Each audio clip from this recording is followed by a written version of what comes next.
Guys, organizing and categorizing of the syllabus is very important.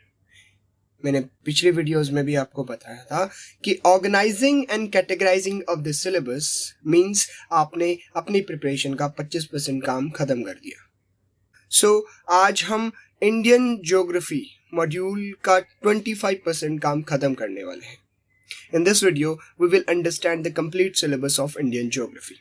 तो हम syllabus को कैसे ऑर्गेनाइज करते हैं, सब्जेक्ट को हम डिवाइड करते हैं पार्ट्स में, then every part will be subdivided into sub parts and then sub parts को हम कॉन्सेप्ट्स में ब्रेक करते हैं. सो Indian geography module is divided into 6 parts. First part will be physiography, second will be drainage system, third होगा जिसमें हम पढ़ेंगे soil and agriculture के बारे में, fourth part will be climate and natural vegetation, fifth part will be economic geography and sixth will be census and current affairs.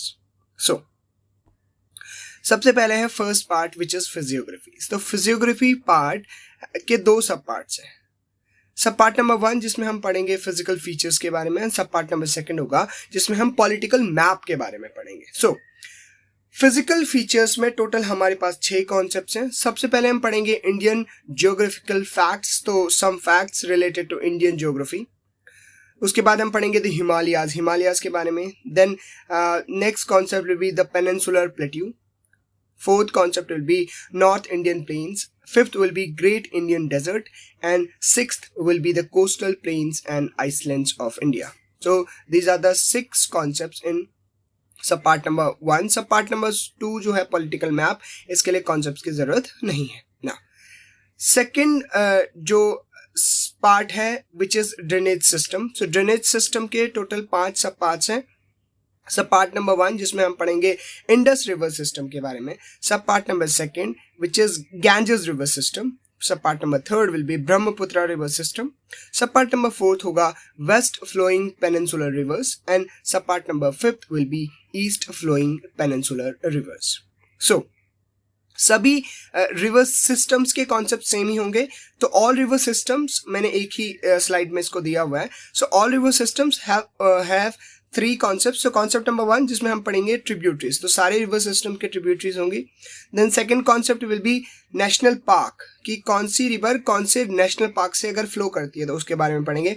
Wild life sanctuaries के बारे में पढ़ेंगे. बायोस्फीयर रिजर्व्स, अगर रिवर से connected कोई इनमें से है, national park, wild life sanctuary या बायोस्फीयर रिजर्व्स या रामसर साइट है या इंपॉर्टेंट लेक है इन रिवर्स पे, तो हम इनके बारे में पढ़ेंगे. कॉन्सेप्ट नंबर 3 होगा इन रिवर्स पे important projects and important canals on these rivers. So this was complete part number 2. Now we have reached to the part number 3 which is soils and agriculture. इसके 3 सब पार्ट्स हैं. Sub part number 1 जिसमें हम पढ़ेंगे soils के बारे में, sub part number 2 will be agriculture and सब part number 3 होगा हमारा irrigation. सो सब पार्ट नंबर 1 था हमारा सॉइल. इसके एक टोटल 4 कॉन्सेप्ट्स हैं. Concept number 1 which is soil formation. Concept number 2 पे जाएंगे तो पढ़ेंगे soil profile. Concept number 3 will be soil degradation and conservation and concept number 4 will be classification of soils. Then सब पार्ट नंबर 2 था हमारा agriculture. Agriculture के total हमारे 12 concepts हैं. Concept number 1 will be land use patterns in India. Then concept number 2 cropping seasons in India. Then concept number 3 will be important food crops. Concept 4 पे आएंगे तो पढ़ेंगे important cash crops के बारे में.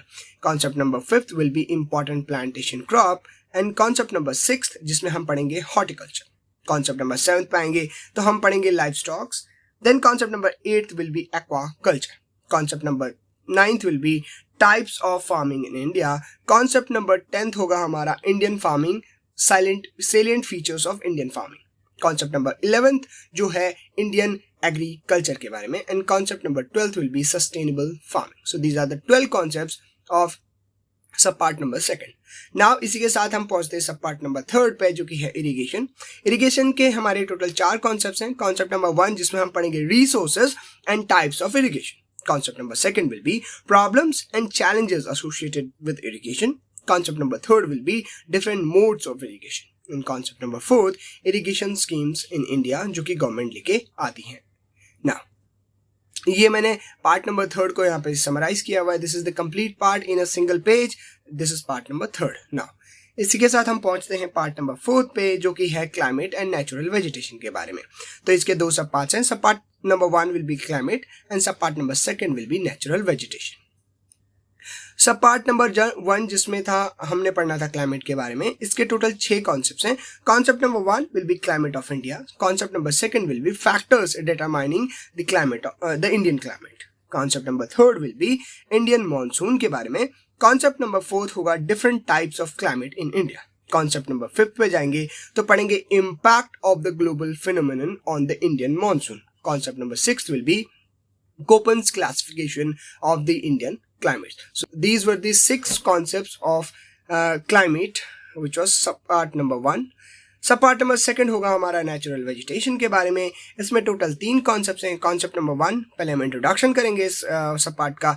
Then concept number 2 will be types of forest in India. Then concept number 3 will be forest cover in India and forest report के बारे में भी यहाँ पर पढ़ सकते हैं।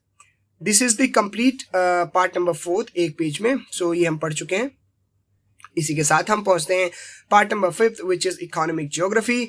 इकोनॉमिक ज्योग्राफी अब यूपीएससी में इससे रिलेटेड क्वेश्चंस बहुत ज़्यादा नहीं आते, बट स्टिल क्योंकि हमें कॉम्प्रिहेंसिवली कवर करना है। So this economic geography have 3 sub parts. Sub part number 1 will be resources, sub part number 2 will be transport and sub part number 3 will be industries.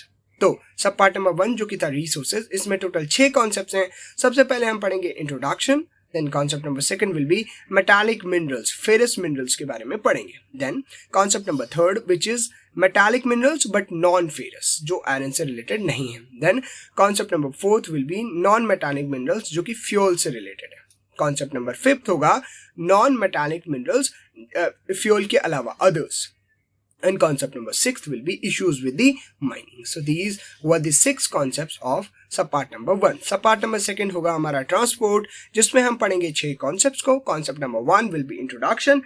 Concept number 2 होगा हमारा roadways. Concept number 3 पे आएंगे तो पढ़ेंगे railways के बारे में।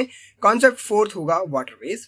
Concept number 5 will be urban transportation. And concept number 6 जिसमें हम पढ़ेंगे airways के बारे में। So ये थे हमारे 6 concepts। इसके बाद हम पढ़ेंगे सब पार्ट नंबर 3 जिसमें हम पढ़ेंगे इंडस्ट्रीज के बारे में। इसके टोटल 4 कॉन्सेप्ट्स हैं। Concept number 1 major industries in India. Concept number 2 will be distribution of the major industries, locations and factors. Then concept number 3 will be industrial policy in India and concept number 4 issues and challenges related to industries. So this is the complete part number 5 in 1 page. ये हम पढ़ चुके हैं। This is for you guys. Now इसी के साथ हम पहुंचते हैं पार्ट नंबर 6 जिसमें हम पढ़ेंगे सेंसस एंड करंट अफेयर्स के बारे में। तो सेंसस क्योंकि अभी रिलीज नहीं हुआ है, 2001 में रिलीज हुआ था सेंसस। तो उस टाइम पे यूपीएससी के उसके बाद जो प्रीलिम्स के पेपर्स थे उसमें क्वेश्चंस आए थे रिलेटेड टू सेंसस। बट क्योंकि अभी जब ये करंट में आता है सेंसस, तभी इससे रिलेटेड क्वेश्चंस पूछे जाते हैं। अभी सेंसस रिलीज होगा तो तब हम सेंसस के बारे में पढ़ेंगे। तो इसमें हम करंट अफेयर एंड सेंसस के बारे में पढ़ते हैं। तो ये था हमारा complete syllabus of Indian geography. Actually geography को मैंने 2 ब्रेक किया हुआ है। 1 will be Indian geography and 2 will be world and general geography. So इस मॉड्यूल में हम ओनली इंडियन ज्योग्राफी के बारे में पढ़ेंगे। तो ये था कंप्लीट ज्योग्राफी का सिलेबस। अगर इस तरीके से ऑर्गेनाइज तरीके से पढ़ा जाएगा तो इंडियन ज्योग्राफी बहुत बड़ा मॉड्यूल नहीं है। This can be covered within 20 to 25 hours अगर हमें पता हो exactly what to study.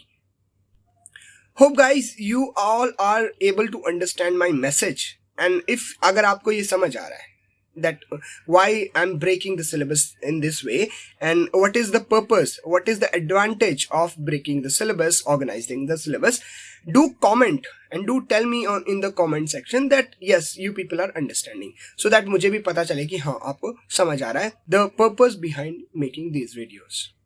So this is it for this video. Thank you for watching.